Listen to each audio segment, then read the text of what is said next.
Walang birth certificate? May libre na ngayon legit at walang bayad.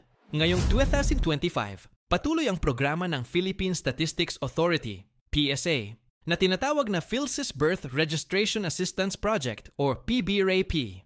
Layunin nito na matulungan ang mga Pilipinong walang birth certificate, lalo na ang mga taga-liblib na lugar, indigenous communities, at mahihirap na pamilya na marehistro sa civil registry ng libre. Ang maganda dito, hindi lang rehistro ang libre, pati ang PSA authenticated copy ng birth certificate ay sagot na rin ng gobyerno. Walang bayad. Wala ring penalty kahit late registration pa yan. Sa ilalim ng programang ito, may mga barangay na binibisita ng PSA Caravan para makapag-process on-site. Kasama na rito ang data capture para sa National ID, PhilSys. Bakit importante ito? Dahil ang birth certificate ay requirement para sa school enrollment, trabaho, government aid at pagkuha ng passport.